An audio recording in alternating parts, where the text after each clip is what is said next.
서울의 번화가 중에 하나인 저 홍대 거리에서 이 보시는 그대로 한 대만인 타이완 유튜버가 이렇게 폭행을 당하는 사건이 벌어졌습니다. 그런데 이 사건뿐 자체 아니라 사건 자체뿐 아니고요. 어느 국적에 누구한테 맞았냐 이 대응을 두고도 지금 경찰도 논란거리입니다. 하나하나 살펴볼게요. 이게 며칠 전 새벽, 이른 새벽에 일어난 일로 추정이 됩니다.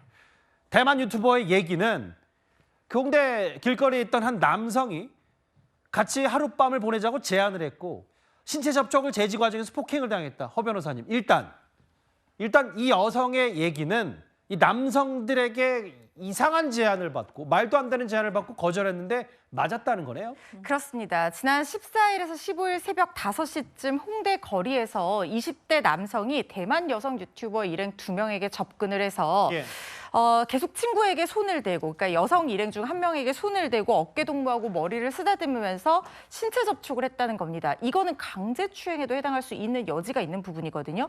그런 상황이 되니까 대만 유튜버 당연히 두려웠겠죠. 그래서 하지 말라고 했는데 같이 하룻밤 보내자 하면서 지속적으로 신체 접촉을 시도를 했던 겁니다. 계속해서 제지를 하니까 이 남성 측에서 친구에게 손가락 욕설을 했다는 거예요. 그래서 이 대만 유튜버가 욕설로 맞받아쳤더니 갑자기 이 남성이 뺨을 때리고 폭행을 했다고 하는데 그 피해 상태가 상당히 심각한 것으로 보입니다. 엄지손가락이 부러지고 온몸이 멍투성이다 이렇게 호소를 하고 있는 상황이거든요. 뼈가 부러졌다고 하는 것은 최소 전치 4주 이상이 나온다는 것인데 이것은 단순 폭행이 아니라 상해죄에도 해당할 여지가 충분히 있어 보이는 사건이거든요. 그런데 그날 밤에 출동한 경찰이 쌍방 폭행이라고 하면서 현장에서 사건을 종결 처리를 했다는 겁니다. 그래서 이 대만 유튜버는 자신이 충분히 보호받지 못했다고 여기고 피해를 계속해서 호소하고 있는 상황입니다. 그런데 이 해당 사건 홍대 글쎄요. 뭐 헌팅 요구 뭐 폭행 사건 뭐 이렇게 명명도 되던데 이 사건이 왜 더 논란이 커졌냐면요. 지금부터 만나볼 이 화면입니다. 일단 원래 사실관계 뭐였냐면 이런 비슷한 폭행 사건이 허주연 변호사님 14일 오전과 15일 오전에 비슷한 사건이 2개 있었던 거예요. 또 다른 사건. 근데 애초 경찰이 지금 발표하기를 대만 유튜버가 한국인 남성이 폭행 맞았다. 한국인 남성이 맞았다고 하니까 처음 발표할 땐 중국인 남성이 때렸다고 했고 그 다음에 한국인 남성이 다시 폭행했다고 정정하면서 국적 두고 오락가락하면서 이게 온라인상에서 더 활발 타오른 것 같아요. 그렇죠. 경찰이 사실 어떤 사건을 두고 브리핑을 할 때는 가해자 피해자 정확하게 특정하고 사건이 발생한 장소, 시각, 사건의 경위 이런 것들을 사실 기본적으로 특정이 돼서 발표가 돼야 되는 부분입니다. 그런데 처음에 경찰이 가해자가 중국인 남성이라고 발표를 했다가 비슷한 사건과 헷갈렸다라고 하면서 한국인 남성이 폭행했다고 다시 정정을 했습니다. 피해자가 대만인 여성으로 동일하고 사건이 발생한 시점이 하루 차이인데다가 발생한 장소도 비슷했기 때문에 헷갈렸다라는 것이거든요. 이 부분은 경찰이 브리핑할 때 좀 주의를 더 기울였어야 되는 부분이 아닌가 싶기도 한데 그런데 또 일견 이해되는 부분은 어떤 거냐면 지금 이렇게 홍대나 뭐 이쪽 젊은이들이 많이 모이는 번화가 인근에서 이런 식의 사건들이 굉장히 많이 발생을 하고 있다는 거예요. 그래서 대만 유튜브와 유튜버들 이 SNS 상에는 한국에서 비슷한 일을 겪었다는 경험담이 수차례 공유가 되고 있다고 합니다.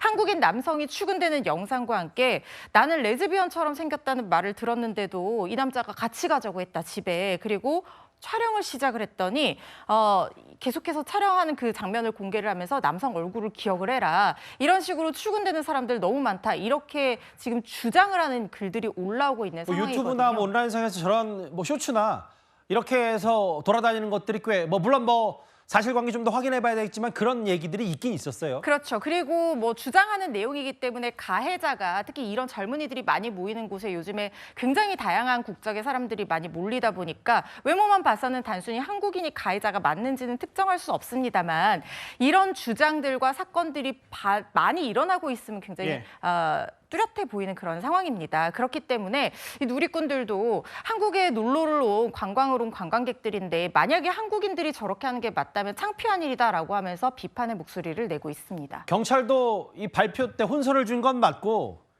신중했어야죠. 그리고 어떻게 글쎄요, 서울 중심부 저렇게 사람들이 많이 밀집하고 젊은이들이 많이 찾는 홍대 한복판에서 저런 일이 벌어지는지는 선뜻 이해는 되지 않는데 지금 논란이 한두 가지가 아니어서 이 사건이 커지니까요. 장현주 변호사님. 보니까 대만도 아예 외교부까지 나서서 이 사건 해결을 요구하고 있는 상태예요.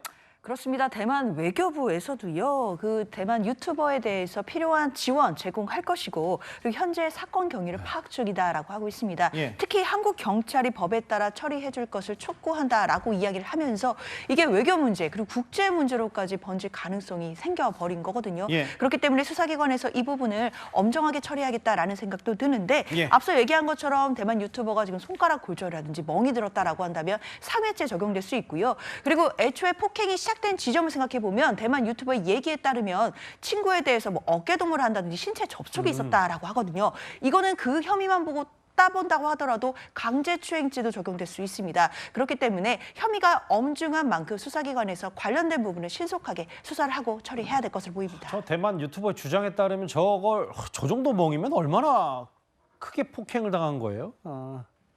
이거 좀 사건 잘 밝혀내게 됐습니다. 8위였습니다. 경찰의 발표도 오락가락했고요.